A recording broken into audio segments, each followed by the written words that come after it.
Before we start, if you're not currently an Amazon Prime subscriber, then please consider signing up today. Amazon currently offer a free 30-day trial, giving you access to all the Prime benefits. Prime is one of the best monthly subscriptions available, giving you access to benefits such as free premium delivery on millions of items, access to Prime Video to stream thousands of movies and films, exclusive early access to lightning deals, free access to a selection of ebooks, comics, magazines and more, plus Amazon Photos. Please follow my affiliate link in the description below. This helps to support the channel by the small kickback I receive for each trial sign up. Thank you. What's up guys, welcome back to Did Reviews once again. Today I'm going to be doing another of my Why Not Build This series. So this one we're going to be looking at £2,000 build budget, and basically I'm going to go through the PC part pickers list, and I'll talk to you about what the kind of things I would recommend in terms of this price point. Obviously I will talk a little bit about what you can change if you want to save a bit of money, or if you want to spend a little bit more if you've got an extra £100–200 to spend, and then I'll talk about the extra bits you could probably use or things that you could change to reduce sort of cost. Now in terms of prices on things at the moment, some things are a little bit inflated with the current situation in the world, so obviously expect the price to be a little bit higher than what you would normally think. But obviously if you were to wait a little bit, you might find these prices will come back down and you'll be able to get a cheaper build, or you'll be able to get more for your money. So stick with me guys. Like I say, don't forget to subscribe to the channel. Please give this video a thumbs up or a thumbs down if you didn't like it, and leave any comments in the comment section below if you have any ideas of things you would change with this build. I'd love to hear them, or if you like this build, and obviously, or if you're going to build this build, please let me know, and that'd be great to hear. So cheers guys. Right, so as you can see here, we've got a PC part picker list again. I'm going to start off with the £2,000 build.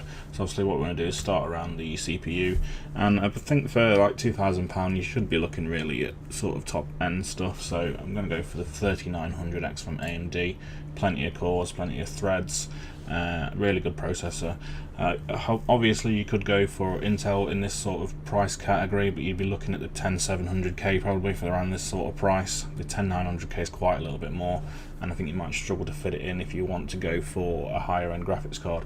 But obviously you can have a play around with this, do what you want, move things about, and obviously downgrade the graphics card that I'm going to put in on this, and then basically you could probably afford to get the 10900K. But I would suggest you save this money, go for the 3900X, still great processor, and then you can get a better graphics card in there as well.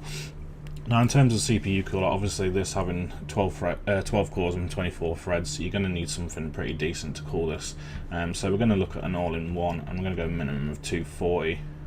So if I click water cooled 240 down there, then it's kind of hard not to choose the Arctic Liquid Freezer 240 because it's such a good price and performs fantastically well. So I'm going to pop that one in. Now again, in terms of motherboard, for this you're going to be using an X570 probably. Spending this kind of money, you might as well use X570 and make the most of everything. And you want to be looking at probably high tier stuff. So for this, I've got one in mind already. I'm going to go and choose the Gigabyte Aorus Master because I know it's a great board and will do well for this CPU. Plenty of power phases to pump some more juice to that 3900X and give you some better performance hopefully. Again, in terms of memory, this is up to your interpretation of how you want to spend your money, but I would personally go just for a 16 gig. You can obviously put more in if you want, but it might make your budget a bit tight. And with it being Ryzen, I'm going to go minimum 3200. Actually no, let's go for 3600. Let's go for that, and we'll go 2 times 8. So we list these by price. You can see you've got all this down here. Obviously if you want to save some money, go for non-RGB, because you save quite a lot. You're looking at least £20–30. So but I'm going to go in and I'm going to look at this Crucial Ballistics here. You can go for the Corsair Vengeance Rgb if you want to, but obviously it has a little bit more money. It's an extra £10. So let's put that in there. Actually, let's go for Corsair Vengeance Pro RGB. Oh, it's an extra £15 for the black stuff, and that's 3600 speed. But obviously, you know what you're getting with Corsair, so we'll pop that in there. And then in terms of storage, obviously you've got an X570 board, so you might as well make the most of PCIe Gen 4. And I've got, like I said, I've got another one in mind for this. Let me just find and what I'm looking for, I think we need to go for at least a terabyte. Like I say, we're spending a lot of money here. You might as well go for something decent. SSD, and then we want M.2, so we want to make use of that PCIe Gen 4. And then if we sort that by price, and we'll see what sort of things come out at the lower end. You've got Crucial, Western Digital, More Crucial, Kingston, but like I say, none of these are PCIe Gen 4, and you should be making the most of that with having an X570 board with the 3900X.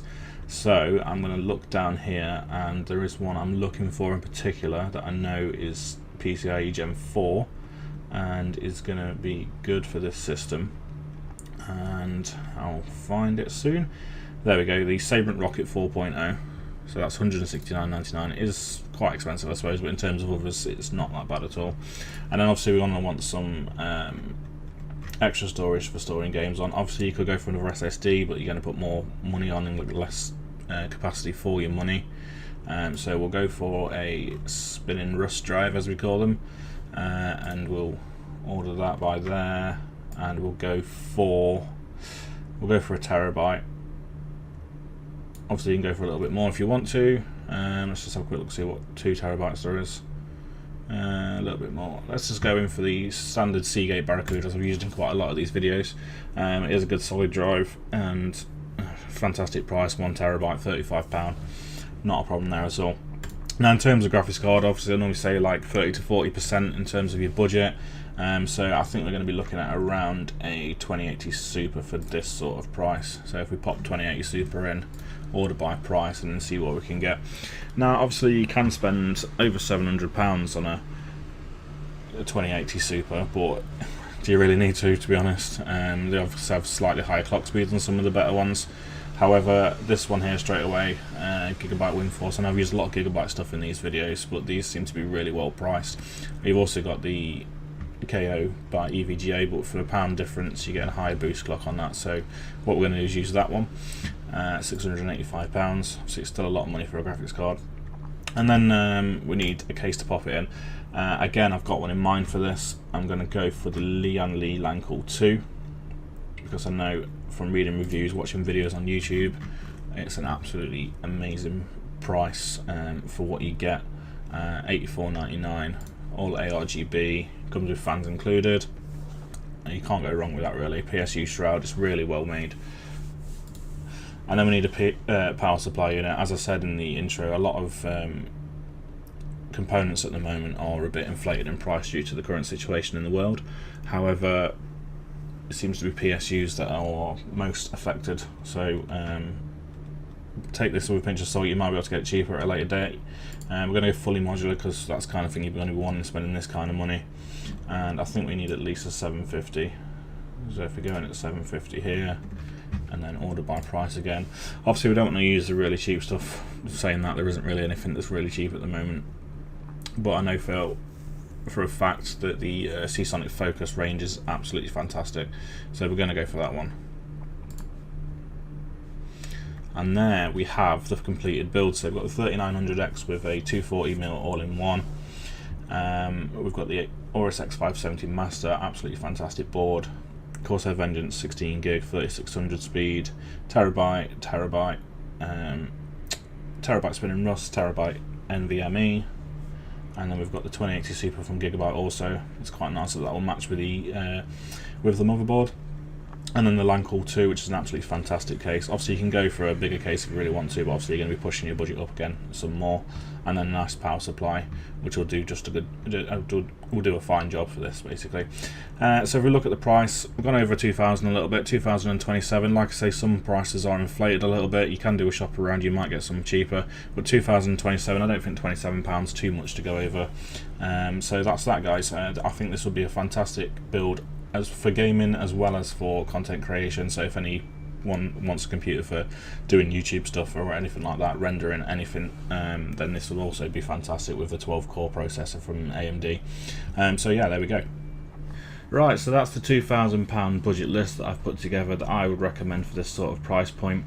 As you can see, I chose AMD in this one, which I've chosen in pretty much all of my videos. In fact, I think I've chosen it in all of them. It's just because the price per performance at the moment is just fantastic, and it's just in terms of price performance, it's just better than Intel at the moment.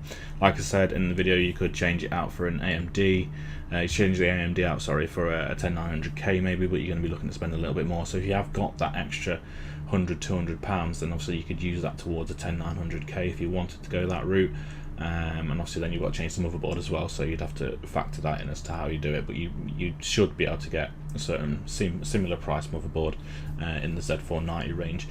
So basically if you want to go for literally all out gaming machine, but the 10900K is actually good for creating as well in terms of rendering and things like that. It is actually a decent buy.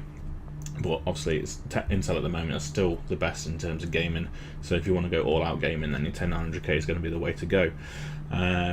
But like I say, that PC part picker list there, absolutely fantastic build. Like I say, it's going to be great for creation as well as for gaming, so you've got basically an all-rounder system that's going to be able to do pretty much anything you want to do with it. So like I say, I hope you enjoyed that. I hope it gives you sort of an insight of what sort of things you should be looking to buy if you've got £2,000 worth of cash that you want to spend on a PC and you're not quite sure what to buy. I hope this helps you out. Like I say, if you want to spend a little bit more, then you can do. If you want to spend a little bit less, then there is things you can change out. And like I say, leave any comments in the comment section below for me, and if there's any questions you have it as well, what's things that if you want to know something you could change to reduce the cost, if you've got a certain budget that's a little bit under 2,000, then obviously I can help you out there. So like I say, I hope you enjoyed that. I hope it helps you out to buy a PC. Like I say, please don't forget to subscribe to the channel if you enjoyed this, if you enjoy any of my other videos, and please give it a thumbs up, thumbs down if you didn't like it. And like I say, comment section is the place to put all your comments if you want to let me know about something, if you want to tell me why you didn't like it, if you want to tell me why you did like it, and I'm always happy to hear them. So cheers guys, I'll see you in the next one.